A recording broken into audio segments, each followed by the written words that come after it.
Books make you hope. Books make you dream. Books make you laugh. Books make you scream. This is the Books That Make You show, discussing books with authors and experts, unraveling the inner pages of all the books that help make us who we are. Welcome, everybody. My name is Desiree Duffy, and this is the Books That Make You show. And today, we're talking about books that make you think about addiction in a whole new way, and maybe finally find an answer you might be looking for. Now, we often think of addiction in terms of addiction to substances, drugs, alcohol. When we talk about our careers, though, we use terms like dedicated, hardworking. When we talk about relationships, we use words like madly in love or domestic abuse. What if all of these and more were rooted in addiction? And understanding that could help us break free of the addictive cycles that keep us trapped. Our guest today is Dr. Donna Marks, and she is a speaker. She's been a psychotherapist for over 30 years. She was licensed as a mental health counselor in 1987 and then certified in addiction, gestalt therapy, hypnosis, sex therapy, and psychoanalysis. She currently has a concierge psychotherapy practice in Palm Beach, Florida. Now, she is the author of two books, Learn, Grow, Forgive, which is a path to spiritual success, and Exit the Maze, One Addiction, One Cause, One Solution. And it's the winner of many multiple book awards. Dr. Marks contends that every addiction is a substitute for love. And the only real lasting remedy is to substitute every addiction with an act of self-love. Now, every chapter of her book provides different exercises that are designed to help the reader really heal the underlying void and focus on replacing addictive behaviors and reactions with loving behavior and actions. Now, the more a person makes a loving choice in place of a self-destructive one, the addiction is forgotten, and one's life could possibly be restored with meaning and purpose. Dr. Donna Marks, welcome to the show. I am delighted to be on your show, Desiree. Thank you for having me. We're going to have a really good conversation because your book and your philosophy takes a very simplistic and elegant, maybe that's a better word, approach, and really helps us see things as they are, because sometimes, and maybe that's what Exit the Maze means. It feels like we're in this maze trying to understand all of these different things, when at the core, addiction is possibly the issue. So can you tell us why we need to recognize that there's only one addiction, and it's not just substance abuse? Yes, and that's a big distinction that I'd like people in the field, as well as the human beings across the planet, to understand. It is our number one global health crisis, and I'll tell you why. Almost all physical illness and deaths and mental illness, I didn't say all, I said almost all, is related to addiction. People who have abused alcohol, drugs, including opiates, nicotine, prescription, illegal, sugar, and trans fats. Those are the four things that are the number one destroyers of family, mental health, and physical health. People do not realize that they are addicted to these things. They simply think that they have a bad habit. I played that game for a long time, and I switched from one bad habit to the next. I was raised in addiction. I understand it. I've worked with over 6,000 people. There is one addiction, and it's that void, that feeling that something is missing. And so it doesn't work to just go get treatment for sex addiction or shopping addiction or cocaine addiction, because that addiction does not go away. It will keep looking for the next quick fix.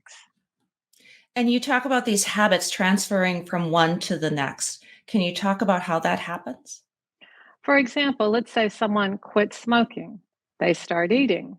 Someone quits drinking, they start working. Someone quits using cocaine, they start gambling, or they start shopping. It just is a never-ending quest for more, and there's never a sense of satisfaction, because the minute they get addicted to that, oh, I've got a problem, I'll stop this, then it just switches to something else.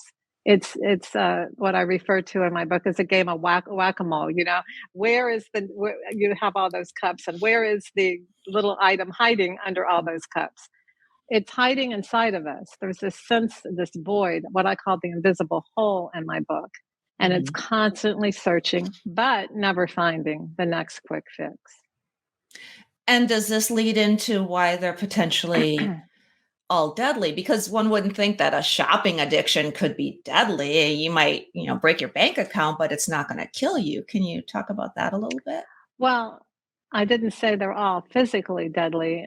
They're also the emotional and mental health and the destruction to family. But someone who gets so far into debt that they start gambling, or they start other high risk behaviors. Sometimes they sell drugs, sometimes they sell their bodies.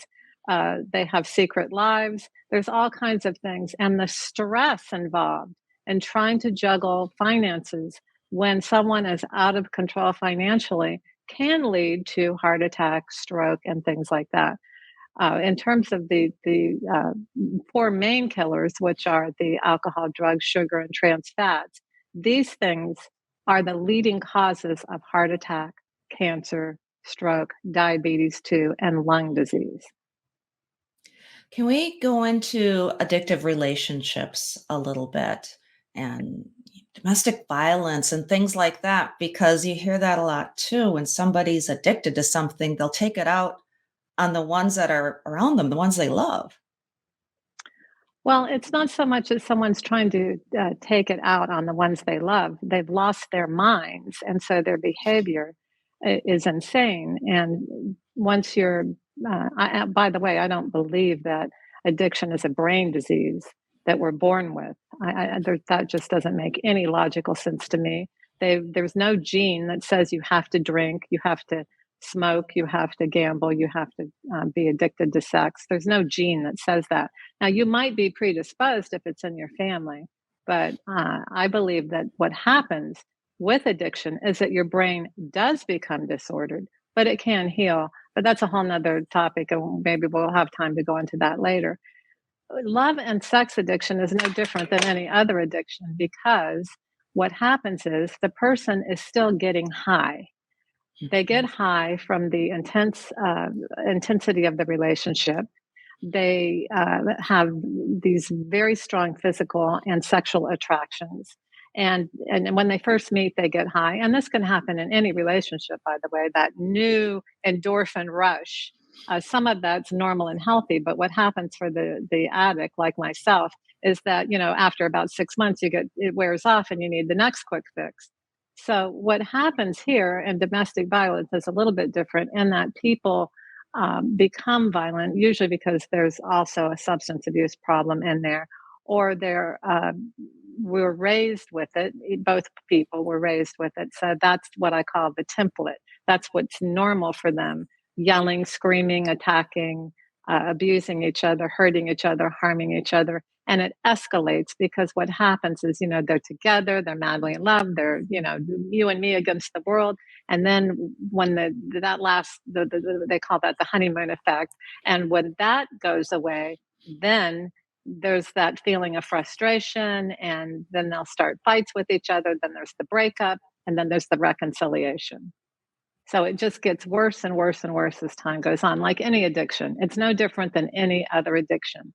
Addiction is continuing to do the same thing despite negative consequences. Is this in some ways we've seen it played out on our television screens, like the Johnny Depp marriage? Is that a similar type of a thing? That is an excellent example of someone who has become, uh, it sounds like they both were using drugs and alcohol. I couldn't begin to diagnose anybody. It would be highly unethical of me. I can only go by what these people were reporting on television. And what I heard Johnny Depp say was that he was raised with a substance abusing mother. And so there's the template right there, that she gave him drugs. And, this just keeps escalating throughout life. Because again, what's normal and what he witnessed and what his wife Amber witnessed is not what you would want the ideal childhood to be, where the focus is on children and providing their needs and nurturing them and being sober and stable parents. So when we don't get that as children, like I didn't, then we don't really know what that looked like or what that feels like, even.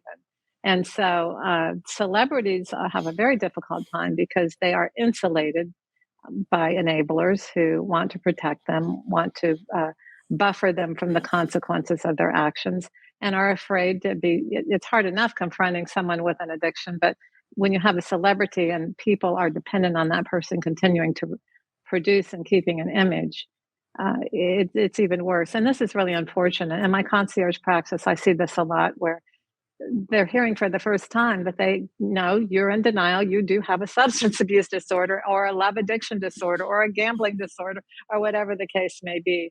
And sometimes people are really relieved to know what's wrong. They didn't understand. And like I said earlier, a lot of people don't realize they have an addiction. They just don't realize it. They don't know that an addiction is when you've lost control and that you have negative consequences. Because if you weren't addicted, the first time you had the negative consequences, you would never do it again. If you were drunk and you hit your wife or swung through something at each other, you would say, wait, we got to get our act together. Something's wrong here. Let's sober up, get help, and never do this again. But with addiction, your brain gets hijacked and you continue to do it and continue to do it. And that is addiction. That's a theme that seems like it's been coming up a lot recently on the show. I had a guest not too long ago, Chris K. Jones, and his book was about the sports area and how mental health is prevalent in sports. And it's the same type of thing, whether you're a professional athlete or a celebrity, like you said, there's this certain buffer that's put around you. And maybe that's why we see sometimes athletes, celebrities, people that are in the spotlight and they have those buffers. Would it make sense that they're experiencing or acting out even bigger, bolder? It goes even further than what it might be like for a regular person off the street because they don't have anybody necessarily pulling them back or stopping them. Well, every successful addict has an enabler. Otherwise, they wouldn't continue. They would hit bottom much sooner. So it's not just celebrities that have enablers. Spouses have enablers because they need the money. They don't want to be alone. They don't want to face that they're married or that they have an addiction or that they're married to someone with an addiction. So enabling is part, in fact, that's called codependency, and that's also an addiction. You know, if you're not okay, I'm not okay. So you have to be okay, and I'll do what I can to make you okay. Otherwise, we're screwed. So despite the fact that the person is getting worse instead of better, every person who's dysfunctioning, basically, it has enablers in their lives. How would you redefine addiction? How can we do that? Well, I wouldn't redefine it per se, other than it's continuing the same behavior despite negative consequences. And as I said earlier, if you're doing something and it's causing you pain and suffering, or those you love pain and suffering, and you continue to do it, then you must face the fact that you have an addiction. Same thing with health issues. If you're repeatedly having health issues and you're continuing to eat, drink, smoke, the things that are causing those health issues, doctors aren't going to tell you you have an addiction because they're not properly trained. They're going to treat addiction with addiction. They're going to give you pills, which becomes another addiction. And you're not really dealing with the problem. You're just medicating the symptoms. And this is a very serious problem, especially in this country. Now, would you say that this is the number one health problem worldwide? I believe that addiction is the number one health problem because most people are dying from heart attack, stroke, cancer, diabetes 2, and lung disease, and kidney disease. And almost all of these illnesses are caused by alcohol, sugar, trans fats, and drugs. You've brought up your own experiences and your own addictions. Would you like to talk about that? I'm happy to share my story. I was born into addiction. There was alcoholism, eating disorders, obvious sex addiction, and just a lot of dysfunctional behavior, a lot of violence. And so, in order to get out of that, I got married when I was 16 years old, and I said, I'm never going to be like that. I did not understand that it wasn't a choice. I was predisposed genetically, and my template was that if you drank to the point of garbage can being filled with beer cans, that was alcoholism.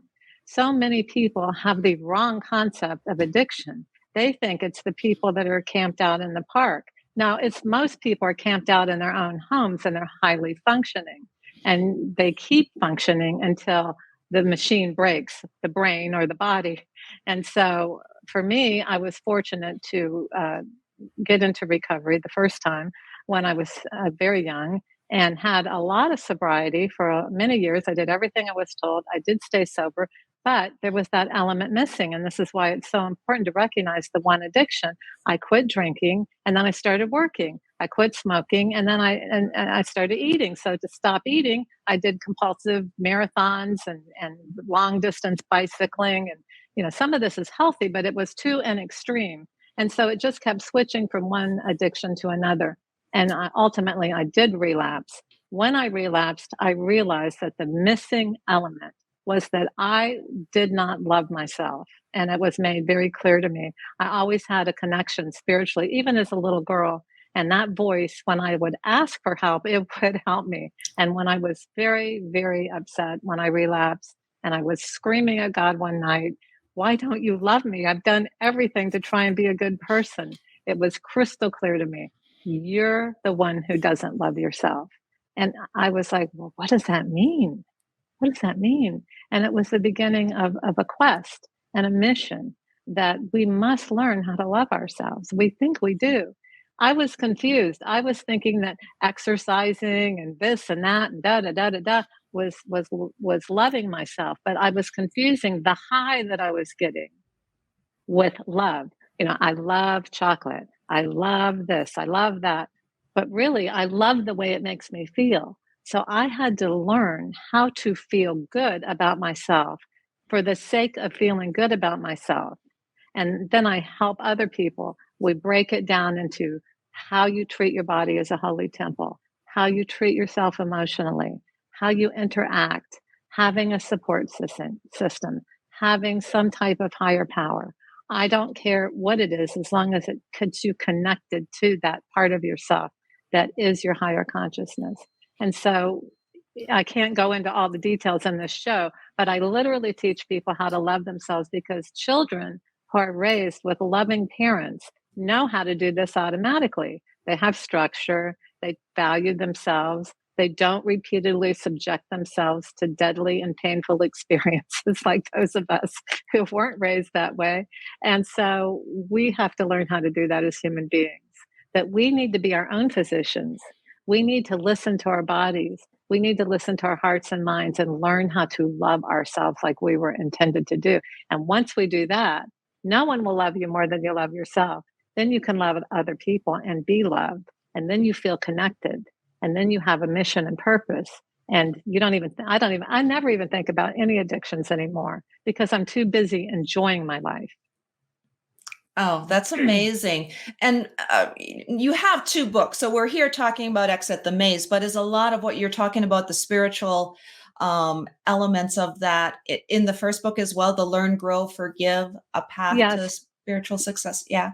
Yes, there's a spiritual component in both books. And then I have another book coming out in April called The Healing Moment, 7 Paths That Turn Messes into Miracle, which is also spiritually based. All right. I want to talk to you about that book. I really do, but I'm going to keep us over here for a little bit because Yes. you've said so much, Dr. Marks, that is just resonating and making sense. It's like these little moments of, oh, that makes sense. Oh, I'm connecting dots. Wonderful. It really is. And that's the thing I appreciate about your book and your philosophy in general is you're taking the stuff that's there and because it's that old allegory about the elephant, right? everybody is looking at a different side of the elephant. And if you have a back pain and you go into a certain specialist, they're going to try to treat you that way because they're only seeing the trunk of the elephant. But when you look at things as a whole and you realize that there's a root to everything, there's a wholeness, a oneness, then it starts to make a little bit more sense, doesn't it? Yes, I think there's an expression, Occam's razor or something, where the simplest explanation is usually the best. And this is what happens. People get help for addiction, but they're only getting treated for one addiction, and so they just stay addicted, and they don't really achieve that sense of fulfillment and happiness and joy that we're intended to have. And also, they go to treatment. And even now, treatment is addressing the underlying trauma, which is very important. I talk about it in my book. You can't just bypass an old wound because it will continue to fester and keep that invisible hole alive and well. And we need to heal that hole. But it's not enough to be abstinent, and it's not enough to address the trauma because even trauma and pain can be addictive. Pain is very addictive, by the way, Mm. because if I feel this big emptiness, at least if I've got a lot of drama and pain going on, I feel alive. So what's really missing still in treatment is we have got to teach people how that there is that void and how to fill it with things that will last and actually fill it with self-love so that there is no longer any type of search for some kind of fix because you are fixed. This is the element that's missing in treatment, and this is what's really important to me to kind of bring all this into focus. Recovery and addiction is a relatively new field, and it's not going to get better. It's getting worse because now we don't only have the traditional uh, uh, addictions. We now have video gaming and electronics and just so much more going on. So I think there's like 35,000 porn hits per minute. I have all this in my book, all the statistics. I really believe in getting facts. I don't like to just scare people. I don't want to scare anybody. I want to inspire people to be the best they can be and to reclaim their human beings. We've gotten hijacked and we're so far off. I want to bring people back to family, values, self-love, the cohesiveness. What creates an addicted child and what creates a child that is not susceptible, even with a genetic predisposition. And so the love really, people say, oh, yeah, yeah, yeah, love. I'm so sick of hearing that. But it is the answer, and it's the only answer. But we have to know what that means. We don't know what it means, and we must be able to understand what self love means. And I just want to underscore what you're saying because you kind of did this. They say, yeah, yeah, yeah, yeah. You get the yeah, yeah, yes a lot from people. Yeah, yeah, yeah. I've heard that before. Yeah, yeah, yeah. That's what this other book says, what this other specialist says. Yeah, yeah, yeah. And then they'll just go back to that behavior because it seems like it just doesn't really break through to some people, right? I would encourage people to look at my podcast, Exit the Maze. And there's actually a co host who's gone through the process where the first few podcasts where I don't understand what you mean, love myself. I just don't get it. I just don't get it. And this happens all the time when I'm working with patients. So we start with like, when you get up in the morning, what do you do? I go out and I make a cup of coffee and I put cream and sugar in it. And I said, well, what about making your bed? What about just looking around and being grateful for what you have? Not what you don't have, what you do have. And what about just thinking of some 3 positive things that are going to happen during the day? And when you're taking a shower, which I want you to do, because a lot of people don't bother, feel the suds and feel the water and experience everything that's happening with you. And I'm sorry about this. I turned off everything. I don't know what's going on exactly. I'm sorry. Anyhow, to be able to really embrace yourself, eat healthy fruits and vegetables and real food. We Hmm. become synthesized in so many ways, downloaded in so many ways, including our foods and some healthy exercise, not extreme exercise. And doing little by little, but I have in my book 101 plus ways to self-love. Because once you're thinking, oh, I want a cigarette or I want a cookie or I want to call him or her, even though we beat each other up last time we saw each other, do something else. Do something else that will feel good. And everybody has hobbies and interests and talents. I want you to Mhm. tap into who you are and what your talents are. I teach people how to turn their addiction into a career. For example, a food addict knows a lot about food and a lot about cooking. So I say get some recipes, create your own recipes, write a recipe book, start your own podcast, inspire people. And on my podcast, that's exactly what this person is doing. He has been no dieting at all, because a diet is another addiction that doesn't work, and then you're disappointed, and it just keeps you in denial because you actually do lose the weight, but you haven't dealt with the addiction, so you gain it back again. But he has modified his diet. He's cooking all these things he loves. His energy has gone from here to here because he's not poisoning himself with sugar and trans fats anymore. So this is one example of how you can take whatever addiction you have. For me, it was substances. It was being raised in addiction, having most of them. And then I naturally became a therapist, not because I wanted to convert my addictions at that point, but it is a natural fit because I did know a lot about it. And same thing for a lot of people that go into the field. People who are prescription drug addicts can be advisors, they can be pharmacists if they haven't had a terrible criminal record. There's all kinds of things that people can do to convert this level of expertise into a career, which is another way to love yourself and to help other people. Yeah, and that's amazing. And that's such a powerful message for people to realize that they can take something like addiction and think of it as a blessing in disguise and spinning it around like you did. So, okay, we're running up against the clock, but I do want you to talk a little bit more about your next book, The Healing Moment, 7 Keys to Turn Messages into Miracles, which is coming. Messes. I'm sorry. I'm reading and it's a little small, and messes into miracles. I love that. And it's coming in 2023, right? April of 23, and we're very excited about it. Both of these books are published by Beyond Words Publishing and will be distributed by Simon Schuster. So that's very exciting. There'll be a large platform, and they can be pre-ordered on my website at www.drdonnamarks.com. And the healing moment is learning how to tap into your inner voice. And I don't want to talk too much about it, but we all have one. Recently, I heard somebody talking on a TV show. He was a surfer, and he was going to go to a different beach to surf. And he heard this voice say, that may not be a good idea because there's nobody there. And it is seal feeding season, and the great whites will be out.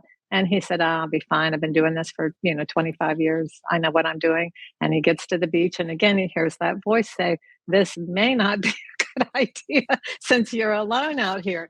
And even as he's paddling out to shore, he's still hearing it say, this may not be a good idea. He, in fact, did get knocked off his surfboard. He thought it was a seal. It turned out that a great white clamped onto his leg. Through a miracle, it let go. He managed to get back on his board and get to shore. He was in a trauma hawk to a hospital and in the hospital for quite some time. But we all have that inner voice. And it tells us, why don't you try this? Or maybe this would be a good idea. Or maybe that isn't a good idea. So the book is about, even when you haven't listened to that voice, how you can always access it and turn any mess of your life. My life was a mess at times. But when I tapped into that voice, like I did when it said, it's not me that doesn't love you, you don't love yourself.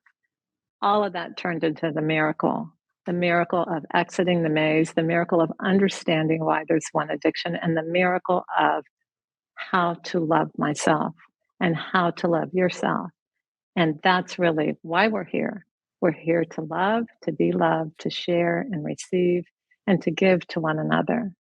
Not to enable one another, but to share and to love one another. Dr. Marks, that's beautiful. And we're going to have you come back on the show when your next book is available next year. You. Okay. You bet. Thank you. Thank you for having me. My pleasure. Can you let people know where they can find you online, find your podcast, and of course, find the book? So the podcast is on YouTube, Exit the Maze with Dr. Donna Marks. And then www.drdonnamarks, Marks, And my website has lots of blogs, some interviews, the different TV shows, and lots of free services or some meditations and things like that. So you can register and receive weekly blogs, and we'd love to have you. Yeah, it's a great website. I was checking it out right before we did this show. You've got so much great content and information. Thank you.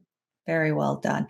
Dr. Thank Marks, thank you for being with us today on the Books That Make You show. I appreciate it. Thank you.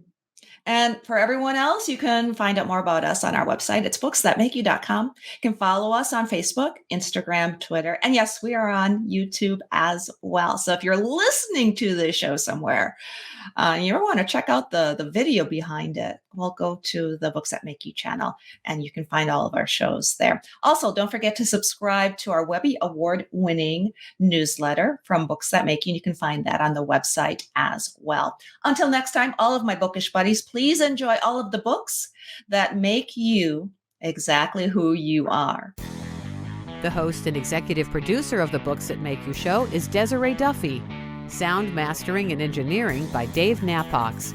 Social media and content promotion by Siddhi Jahagirdar.